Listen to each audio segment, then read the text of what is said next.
வணக்கம் ஃப்ரெண்ட்ஸ், நம்ம சாப்டர் 7 தான் வந்து பார்த்துட்டு இருக்கோம், கம்பெனிஸ் அக்கௌண்ட்ஸ். ஸோ இது வரைக்கும் நம்மளுடைய கிளாஸில் கம்பெனிஸ்னா என்ன, ஷேர் கேபிட்டல்னா என்ன, ஷேர்ஸ் வந்து பார் வேல்யூக்கு இஷ்யூ பண்ணுறதுனா என்ன, ப்ரீமியம் வேல்யூக்கு இஷ்யூ பண்ணுறதுனா என்ன அப்படின்றத நம்ம டீட்டெயில்டாக பார்த்தோம். இது வரைக்கும் பார்த்த கிளாஸஸ் ஏதாவது நீங்கள் மிஸ் பண்ணியிருந்தீங்க அப்படின்னா அதுக்கான லிங்க் நான் டிஸ்கிரிப்ஷனில் ப்ரொவைட் பண்ணியிருக்கேன். அதை கிளிக் பண்ணி போய் பார்த்துக்கோங்க. இன்னைக்கு நம்மளுடைய கிளாஸில் ஷேர்ஸை வந்து ப்ரீமியம்க்கு இஷ்யூ பண்ணி அதை வந்து பே பண்ணாமல் ஃபோர்ஃபீட் பண்ணோம் அப்படின்னா அதை நம்ம எப்படிலாம் வந்து ரெக்கார்ட் பண்ணுவோம் அப்படின்றதான் வந்து பார்க்க போகிறோம். ஸோ சம் பார்க்கலாம். United industries limited issued shares of ₹10 each at 10% premium. So இப்போ வந்து என்னது, இது வந்து ப்ரீமியம்க்கு இஷ்யூ பண்ணியிருக்காங்க. Payable ₹3 on application, ₹4 on allotment including premium, ₹2 on first call, ₹2 on second and final call. Journalize the transactions relating to forfeiture of shares for the following situations. நம்மளுக்கு இங்கே என்ன கொடுத்துருக்காங்கன்னா 3 types of situations வந்து கொடுத்துருக்காங்க. So இது வந்து என்னன்னு தெரிஞ்சிருச்சு, ப்ரீமியம்க்கு இஷ்யூ பண்ணியிருக்காங்க. ஸோ ப்ரீமியம்க்கு இஷ்யூ பண்ண ஷேர்ஸை ஒவ்வொரு சுச்சுவேஷனில் ஃபோர்ஃபீட் பண்ணும்போது அதுக்கான என்ட்ரிஸ் நம்ம எப்படி பாஸ் பண்ணுவோம் அப்படின்றதா வந்து இந்த சம்மில் வந்து நம்ம தெரிஞ்சுக்க போகிறோம். ஸோ இப்போ நாமினல் வேல்யூ வந்து ₹10 அதில் 10% வந்து என்ன சொல்லியிருக்கிறாங்க, ப்ரீமியம். அப்போ ப்ரீமியம் வந்து ஒரு ஷேருக்கு எவ்வளோன்னு சொல்லி கண்டுபிடிக்கிறதுக்கு என்ன பண்ணணும், ₹10 இன்ட்டு 10%. அப்போ ₹1 per ஷேர் தான் வந்து என்னது, ப்ரீமியம். ஸோ இப்போ ஃபர்ஸ்ட் சிச்சுவேஷன் என்னது, Manoj, who holds 250 shares, failed to pay second and final call and his shares were forfeited. இந்த சம்மை பொறுத்த வரைக்கும் ப்ரீமியம் வந்து எப்போ கலெக்ட் பண்ணியிருக்கிறாங்க, அலாட்மெண்ட் டைமில் தான் வந்து கலெக்ட் பண்ணியிருக்கிறாங்க. ஏன்னா இங்கேயே சொல்லியிருக்காங்க இல்லையா, இன்க்ளூடிங் ப்ரீமியம் அப்படின்னு சொல்லிட்டு. ஸோ இப்போ மனோஜ் வந்து என்ன பண்ணியிருக்கிறாரு, செகண்ட் அண்ட் ஃபைனல் கால் தான் பே பண்ணல. அப்படின்னா என்ன அர்த்தம், அவர் வந்து அப்ளிகேஷன் மணி பே பண்ணிட்டாரு, அலாட்மெண்ட் மணி பே பண்ணிட்டாரு, ஃபர்ஸ்ட் கால் மணியும் வந்து அவர் பே பண்ணிட்டாரு.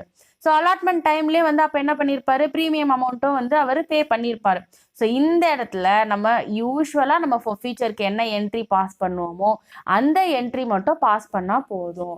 ஸோ ஃபர்ஸ்ட் நம்ம என்ன என்ட்ரி பாஸ் பண்ணுவோம், ஷேர் கேபிட்டலில் கிரெடிட் பண்ண அமௌண்ட்டை வந்து நம்ம ரிவர்ஸ் பண்ணணும் இல்லையா. அப்போ அதுக்கு first equity share capital account. So கேபிட்டலை வந்து நம்ம என்ன பண்ணணும், டெபிட் பண்ணணும். Debtor to equity share second and final call, ஏன்னா இதுதான் வந்து அவர் பே பண்ணல. To forfeited shares account. So being shares forfeited for non-payment of second and final call. So இப்போ நம்மளுக்கு இங்கே என்ன சொல்லிட்டாங்க, செகண்ட் அண்ட் ஃபைனல் கால் பண்ணி தான் அவர் பே பண்ணலாம். அப்படின்னா என்ன அர்த்தம், என்டையர் ஷேர் கேபிட்டலும் வந்து அவங்க கால் ஃபார் பண்ணிட்டாங்க இந்த கம்பெனி. அப்போது நம்ம கேபிட்டல்லேருந்து எவ்வளோ டெபிட் பண்ணணும், 250 இன்ட்டு ₹10 per ஷேர், அப்போ ₹2500. அடுத்ததாக இவர் என்ன பே பண்ணல, செகண்ட் அண்ட் ஃபைனல் கால் தான் வந்து பே பண்ணலை. ஸோ அது எவ்வளோ நம்ம அமௌண்ட் எடுத்துக்கணும், 250 இன்ட்டு எவ்வளவு, ₹2 per ஷேர். அப்போ 250 இன்ட்டு 2s are ₹500. அடுத்த ஃபோர்ஃபீட்டட் ஷேர்ஸ் அக்கௌண்ட்டுக்கு என்ன அமௌண்ட் வந்து கிரெடிட் பண்ணுவோம், இது வரைக்கும் மனோஜ் வந்து எவ்வளோ அமௌண்ட் வந்து பே பண்ணி இருக்காரோ அதை வந்து நம்ம ஃபோர்ஃபீட்டட் ஷேர்ஸ் அக்கௌண்ட்டுக்கு வந்து டிரான்ஸ்ஃபர் பண்ணிடுவோம். அப்போ 250 இன்ட்டு ₹8 per ஷேர். ஸோ இந்த இடத்துல நம்ம வந்து ப்ரீமியம் வந்து எடுத்துக்க கூடாது. ஏன் அப்படின்னா ப்ரீமியம் அமௌண்ட் வந்து என்ன பண்ணிட்டாரு, மனோஜ் வந்து பே பண்ணிட்டாரு. ஸோ அது வந்து கம்பெனிக்கு வந்து கெயின், அதை நம்ம வந்து டிஸ்டர்ப் பண்ணவே கூடாது. ஸோ அதனால நம்ம என்ன பண்ணியிருக்கிறோம், ₹8 மட்டும்தான் வந்து இங்கே நம்ம கிரெடிட் பண்ண போகிறோம். எந்த அக்கௌண்ட்டுக்கு, ஃபோர்ஃபீட்டட் ஷேர்ஸ் அக்கௌண்ட்டுக்கு. அப்போ 250 இன்ட்டு 8 சார், ஸோ ₹2000 வந்து நம்ம ஃபோர்ஃபீட்டட் ஷேர்ஸ் அக்கௌண்ட்டில் கிரெடிட் பண்ணணும். ஸோ ஃபர்ஸ்ட் சிச்சுவேஷன் டைமில் நம்ம இந்த மாதிரி என்ட்ரிஸ் தான் வந்து பாஸ் பண்ணுவோம். இப்போ செகண்ட் சுச்சுவேஷன் என்னன்னு பார்க்கலாம். Manoj, who holds 250 shares, failed to pay allotment money, first call money, and second and final call, and his shares were forfeited. So இந்த இடத்துல என்ன சொல்லிட்டாங்க, அவர் அலாட்மெண்ட்ல இருந்தே பே பண்ணலை. அப்படின்னா என்ன அர்த்தம், அவர் அப்ளிகேஷன் மணி மட்டும்தான் பே பண்ணியிருக்காரு, அதுக்கப்புறம் எந்த அமௌண்ட்டும் வந்து அவர் வந்து பே பண்ணலை. ஸோ இந்த சுச்சுவேஷனில் நம்ம என்ன கன்சிடர் பண்ணணும்னா ப்ரீமியமை வந்து கன்சிடர் பண்ணணும். ஏன்னா இவர் வந்து ப்ரீமியம் வந்து பே பண்ணியிருக்காரா, பே பண்ணலை. ஏன்னா அலாட்மெண்ட் பண்ணி அவர் பே பண்ணாததுனால ஆப்வியஸாக அவர் என்ன பண்ணியிருக்க மாட்டார், ப்ரீமியம் அமௌண்ட் வந்து பே பண்ணியிருக்க மாட்டார். ஸோ இந்த இடத்துல தான் நம்ம ப்ரீமியம் வந்து கன்சிடர் பண்ணணும். ஸோ ஃபர்ஸ்ட் என்ன என்ட்ரி பாஸ் பண்ணுவோம், equity share capital account debtor securities premium account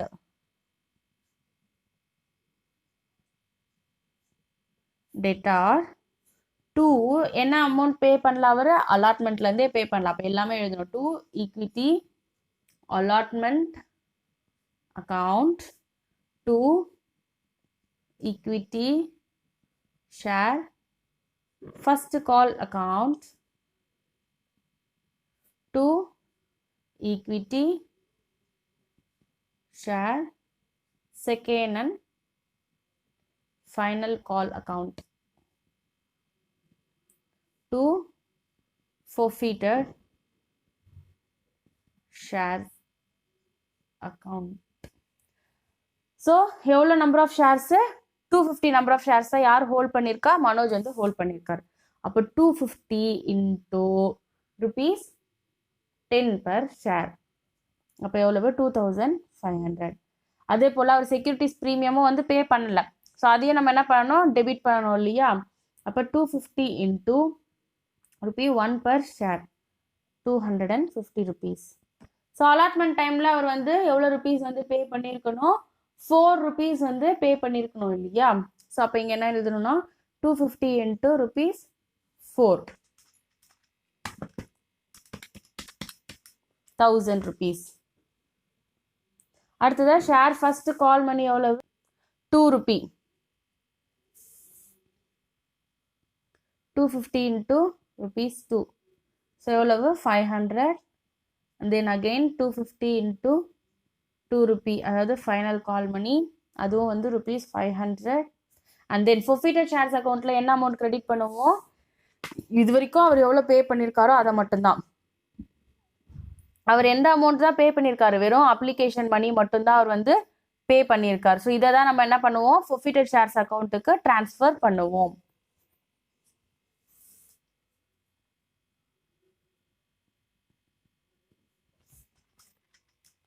so 250 into 3 sir 750. So narration வந்து being shares forfeited for non-payment of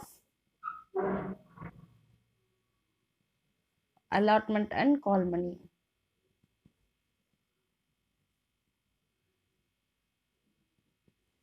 So next situation வந்து என்னன்னு பார்க்கலாம்.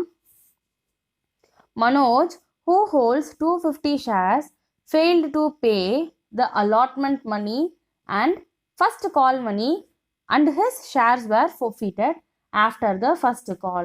ஸோ அப்படின்னா என்ன அர்த்தம், இந்த கம்பெனி வந்து ஃபர்ஸ்ட் கால் மணி வரைக்கும் தான் கால் ஃபார் பண்ணியிருக்கிறாங்க, இன்னும் செகண்ட் அண்ட் ஃபைனல் கால் மணி வந்து கால் ஃபார் பண்ணவே இல்லை. ஸோ அப்போ அதுக்குள்ளேயே வந்து அவர் ஃபர்ஸ்ட் கால் மணியும் அலாட்மெண்ட் மணியும் பே பண்ணாததால அவரோட ஷேர்ஸ் வந்து என்ன பண்ணிட்டாங்க, forfeit பண்ணிட்டாங்க. ஸோ இதுக்கான என்ட்ரி எப்படி இருக்கும், equity share capital account debtor, same அவர் அலாட்மெண்ட் மணி பே பண்ணாததால ஆப்வியஸாக அவர் வந்து ப்ரீமியம் அமௌண்ட் பே பண்ணியிருக்க மாட்டார். அப்போ செக்யூரிட்டிஸ் ப்ரீமியம் அக்கவுண்ட்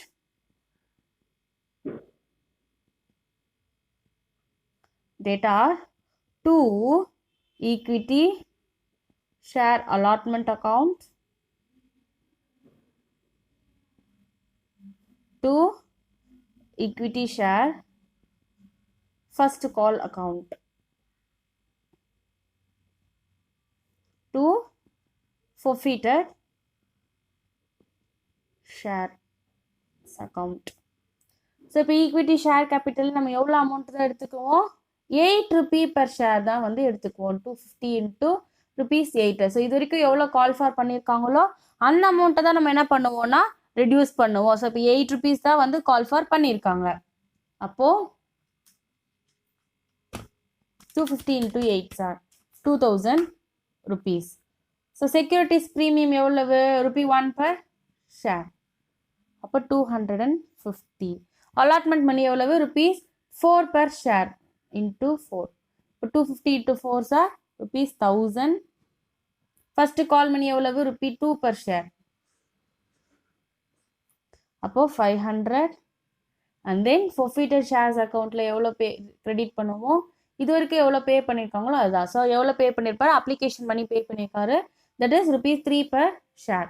அப்போது 250 into 3 sir ₹750 being shares forfeited for non-payment of allotment and call money. So allotment money வந்து பே பண்ணலை அப்படின்ற பட்சத்தில் தான் நம்ம என்ன பண்ணுவோம், இந்த செக்யூரிட்டிஸ் ப்ரீமியம் அக்கௌண்ட்டை வந்து டெபிட் பண்ணுவோம். எப்போ, ஃபோர்ஃபீச்சர் டைமில். இது எதனால் அப்படின்னு சொல்லி பார்த்தீங்கன்னா, யூஸ்வலாக நம்மளுக்கு வந்து அப்ளிகேஷன் மணிக்கு மட்டும் தான் நம்ம எப்படி என்ட்ரி பாஸ் பண்ணுவோம், ரிசீவ் பண்ணதுக்கு ஃபர்ஸ்ட் என்ட்ரி பாஸ் பண்ணுவோம், அதுக்கப்புறம் தான் வந்து நம்ம ஷேர் கேபிட்டலுக்கு டிரான்ஸ்ஃபர் என்ட்ரி பாஸ் பண்ணுவோம். இதுவே அலாட்மெண்ட் மணிக்கோ ஃபர்ஸ்ட் கால் மணி, செகண்ட் கால் மணி, ஃபைனல் கால் மணிக்கெலாம் நம்ம என்ன பண்ணுவோம், ஃபர்ஸ்ட்டு டியூ என்ட்ரி தான் வந்து பாஸ் பண்ணுவோம். ஸோ டியூ என்ட்ரி பாஸ் பண்ணும்போதே நம்ம என்ன என்ட்ரி பாஸ் பண்ணுவோம், equity share allotment account data to equity share capital account அப்படின்னு தானே பாஸ் பண்ணுவோம். ஸோ ஆப்வியஸாக நம்ம என்னது ஷேர் கேபிட்டல் அக்கௌண்ட்டுக்கு கிரெடிட் பண்ணிடுறோம் அமௌண்ட் ஆக்சுவலாக ரிசீவ் பண்ணுறதுக்கு முன்னாடியே. ஸோ அதனால தான். ஸோ இப்போ ப்ரீமியம்க்கு இஷ்யூ பண்ணி தான் நம்ம என்ன என்ட்ரி பாஸ் பண்ணியிருப்போம், ஸோ நம்ம ப்ரீமியம்க்கு இஷ்யூ பண்ணி தான் நம்ம என்ன மாதிரியான என்ட்ரி வந்து பாஸ் பண்ணியிருப்போம், allotment account data to equity share capital to securities premium account அப்படின்னு தானே நம்ம வந்து பாஸ் பண்ணியிருப்போம் என்ட்ரி. ஸோ அப்புறம் வந்து பேங்க்ல ரிசீவ் பண்ணும்போது நம்ம இந்த என்ட்ரி பாஸ் பண்ணதை விட நம்ம கம்மியாக தான் ரிசீவ் பண்ணியிருப்போம். ஸோ அதனால தான் ஃபோர்ஃபீச்சர் டைமில் நம்ம என்ன பண்ணுறோம், ஏற்கனவே கிரெடிட் பண்ண அமௌண்ட்டை டெபிட் பண்ணுறோம். இப்போ இதுவே வந்து அவர் ப்ரீமியம் அமௌண்ட் பே பண்ணியிருந்தாருன்னா இந்த பிரச்சனையே வராது. ஏன்னா இந்த அமௌண்ட் வந்து நம்ம டிஸ்டர்பே பண்ண போகிறது கிடையாது. இந்த செக்யூரிட்டிஸ் ப்ரீமியம் வந்து கம்பெனிக்கு வந்து கெயின் மாதிரி. உங்களுக்கு வந்து புரிஞ்சிருக்கும்னு நினைக்கிறேன். இன்னொரு வாட்டி நீங்கள் இந்த இதே சம்ம நீங்களும் வந்து ஒரு டைம் வந்து ஒர்க் அவுட் பண்ணி பாருங்கள். அப்போ தான் உங்களுக்கு வந்து அந்த டிஃப்ரென்சியேஷன் வந்து என்ன அப்படின்றது கிளியராக வந்து புரியும். இதுக்கு ரிலேட்டடாக உங்களுக்கு ஏதாவது டவுட்ஸ் இருந்துச்சு அப்படின்னா அதை கமெண்ட் செக்ஷனில் லீவ் பண்ணுங்கள். ப்ரீவியஸ் கிளாஸஸ் ஏதாவது மிஸ் பண்ணியிருந்தீங்க அப்படின்னா அதுக்கான லிங்க் நான் டிஸ்கிரிப்ஷனில் ப்ரொவைட் பண்ணியிருக்கேன். அதை கிளிக் பண்ணி போய் பார்த்துக்கோங்க. இந்த கிளாஸஸ் எல்லாமே உங்களுக்கு யூஸ்ஃபுல்லாக இருக்குது அப்படின்னா மறக்காமல் உங்களோட ஃப்ரெண்ட்ஸுக்கும் வந்து ஷேர் பண்ணுங்கள்.